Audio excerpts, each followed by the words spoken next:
د قرآن کریم د ترجمې څلوېښتم درس سورة البقره 158 آیات. اعوذ بالله من الشیطان الرجیم بسم الله الرحمن الرحیم. صفا او مروه په مکه معظمه کې دوه غرونه دي، اگرچه اوس حکومتونو پکې تغییرات راوستی دي او د غرونو غوندې نه معلومیږي. نو د مکې خلق د ابراهیم علیه السلام د زمانې نه حجونه کوي، چې د حج په دوران کې د صفا او مروه د غرونو څخه طواف یا سعی هم کوي. د جاهلیت په زمانه کې کافرانو دوه بوتان په دې غرونو ودرولی وو، چې عامو خلکو ګمان کولو چې ګینې دوی طواف د دې بوتانو د تعظیم او احترام د پاره کوي. نو د اسلام په زمانه کې چې بوتان لري شو، نو د مکې خلکو فکر کولو چې شاید د صفا او مروه طواف یا سعی هم نورې بندې شي او ګناه به وي. همدارنګه د مدینې منورې انصارو د جاهلیت په وخت کې هم د صفا او مروه د غرونو نه طواف یا سعی بدې ګڼلې او نه یې کولی. نو چې اسلام راغی، دوی هم په تشویش کې شو. نو د نبی علیه السلام نه پوښتنه وکړه چې مونږ خو پخوا د صفا او مروه طواف یا سعی نه کولی، اوس څه وکړو؟ نو په دې مناسبت آیات نازل شو. الله تعالی فرمای: ان بشکا الصفا صفا والمروة او مروه من د شعائر نخو الله د الله تعالی ځینې دي. فمن نو هر څوک حج چې هغه حج کوي البیت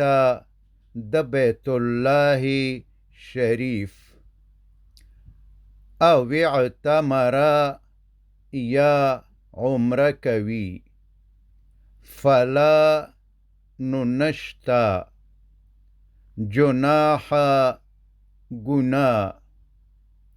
علیه په هغه باندې ان یطوف چې طواف وکړي یعنی سعی وکړي بهما د دې دواړو،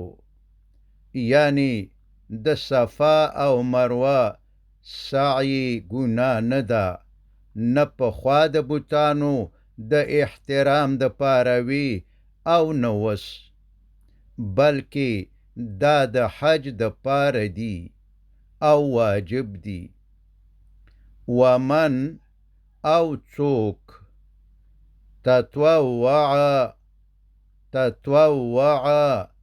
چې په خپله خوښه وکړي خیرن یوه نیکي، فإن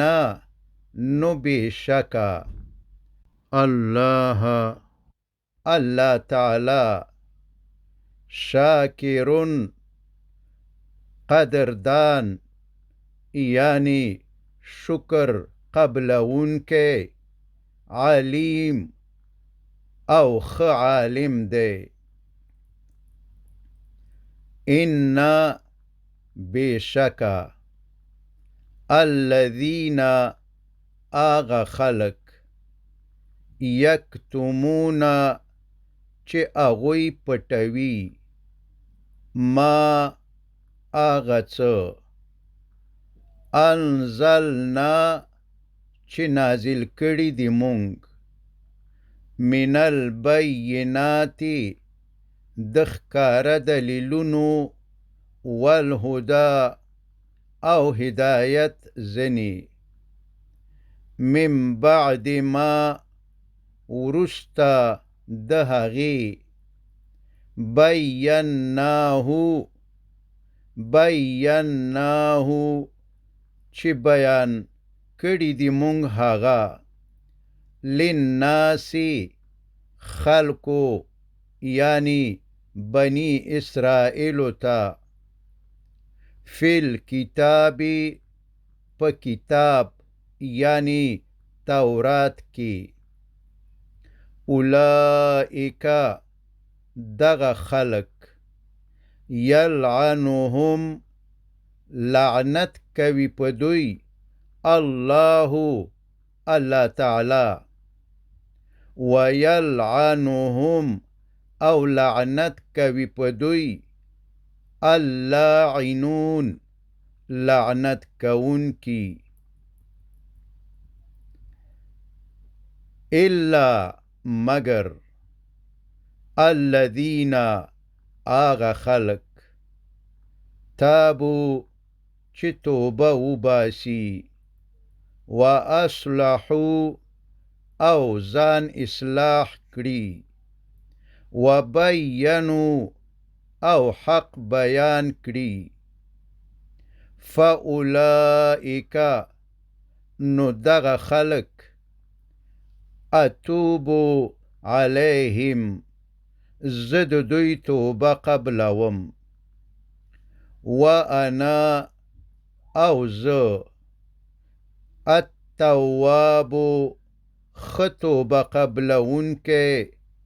الرحیم او بے حدا مهربان یم مگر انا بے شکا الذین آغا خلق کفرو چه کافران دی وماتو او مړشي و په داسې حال کې هم چې دوی کفارن کافران وی یعنی نه توبه ویستلی وی نه ځان اصلاح کړی وی او نه حق بیان کړی وی اولئک دغه خلق علیهم په دوی باندې علیهم په دوی باندې دی لعنت الله لعنت الله تعالی والملائکتی او لعنت د ملائکو والناس او لعنت د خلقو اجمعین د ټولو خالدین همیشه بوی فیها په دغه لعنت یا جهنم کی لا یخففو نبس پکیگی نبکمیگی عنهم د دوی زنی العذاب عذاب ولا هم